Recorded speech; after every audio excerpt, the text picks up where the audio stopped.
Brandon, I believe that you are a biology and natural sciences teacher at Michael House School in KZN. Thank you so much for joining me for this interview around biomimicry. I had an amazing experience joining you on your guided tour around the Michael House Conservancy, and I would love to know what inspired you to become a biology teacher. So for me, biology is key. It's studying life, and I've always been intrigued by studying from the smallest of cells to the largest of ecosystems, and how there's like an integration between different organisms and different environments.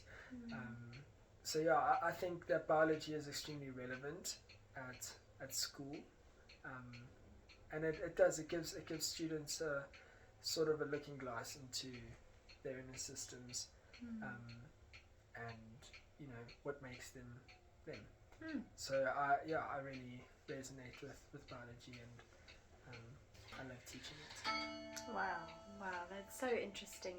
And I love how you were saying that biology is very relevant in today's society, and part of that relevance is biomimicry's role in sort of connecting society with nature in a way. So what is it about the study of biomimicry that you resonate with? So when I was studying at university, I studied a few years in engineering before feeling like I actually wanted to study something more biological. So engineering is close to my heart still. And I find that biomimicry is a really cool lens to be able to blend design initiatives with nature, and to draw inspiration from nature to create blueprints to solve problems that we face today. That's very interesting. Wow, sure, that's quite amazing, and yeah, I think that's really relevant today, and cool to see your connection between science and engineering.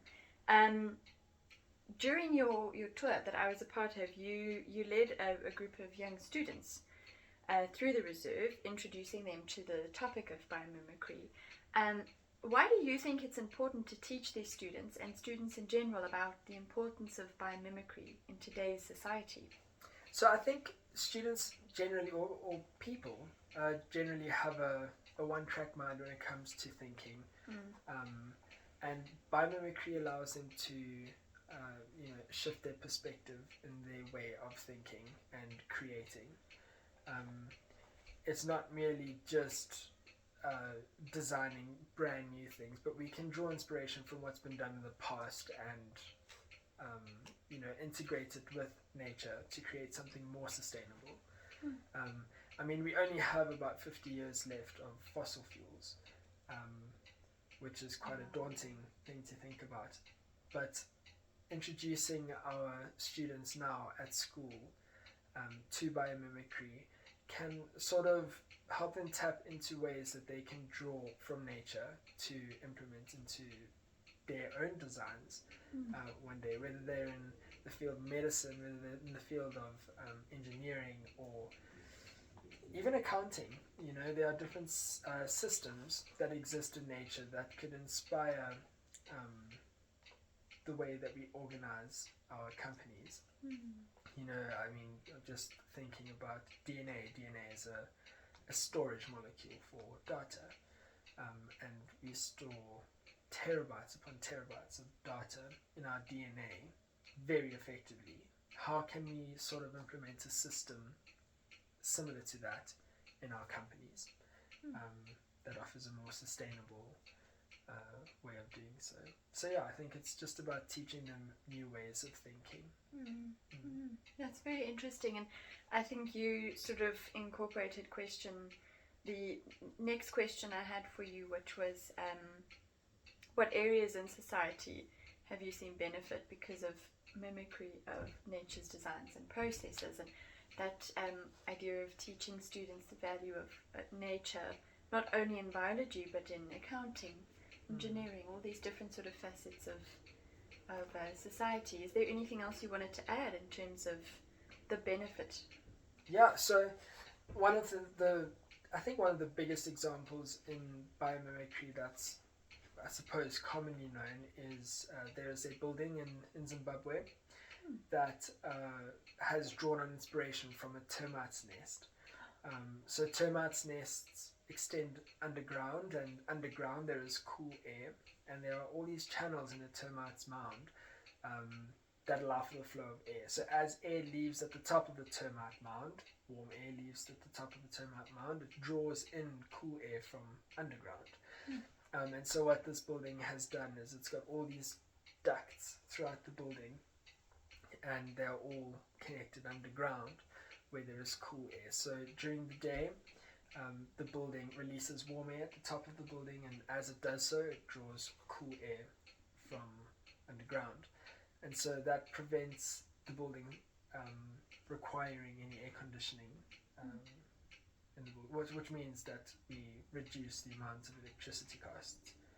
We reduce the amount of emissions that we release into the atmosphere, thereby mimicking not only the look of the building, but also the function and the form. So we've done something where we aren't just copying the function of a termite's nest, but also doing so in a sustainable way. And something like Velcro. Velcro is inspired by nature. Blackjacks and burrs. We try to imitate those ideas and designs, but one downfall is that Velcro is made out of plastics or polymers, which are not sustainable. We use lots of energy and we release lots of emissions trying to create that plastic. So biomimicry isn't just copying the function of something, but also its form. So how can we create something that copies the form, the sustainability aspect of that design? Wow. Gosh, that's very interesting. I think one of the other biggest areas is medicine, cosmetics. There's a field called bioprospecting where scientists will go and spend time in nature, and they've got an idea in mind of a problem that they want to solve. Say, for example, they're looking for a new compound for a new perfume or fragrance. So they'll go into these places and they'll look at the different chemical compounds that plants release or flowers release to attract pollinators, and they'll take that chemical compound and they'll synthetically reproduce it in a lab, bottle it up and sell it as perfume. So there's again drawing inspiration from nature to solve something that we are facing in society. Gosh, that's beautiful. That's quite amazing, and I think that speaks to one of the questions I had planned for further in the interview, but I think it's quite relevant to say now that John, your fellow colleague and a guide who joined you on the walk, he noted while you were engaging with the students, he emphasized that students are, they kind of see themselves as not part of nature. Yes, exactly. I think it was a comment he made about how boys look at themselves versus nature, and they see themselves as separate from nature. Yeah. Yes. So I agree with it. I think in today's society that's so technologically advanced and so digitalized, I think they don't spend time in nature anymore. And so one of my favorite things about taking them up into the conservancy is to reinforce that, because being in nature is almost a spiritual experience. And to be in a concrete jungle all the time with technology and social media and all these things, we spend so much time in front of a screen. You don't even know what it's like to be in an indigenous forest. And so for me, the best thing about taking them out is to see them out of their comfort zone and in nature, experiencing nature, experiencing the sounds and the feelings and the fresh air. A lot of them don't come from places where they have experienced nature. It's kind of alien to them. And you can see that, they're a little bit uncomfortable at first. So that's one of my favorite things about it, is to just take them back to that place, or at least introduce them to that place. That's very interesting. And you must have had quite a different experience. I understand that you took a few different groups. Did you find that you learned anything from your time in the reserve while teaching the students?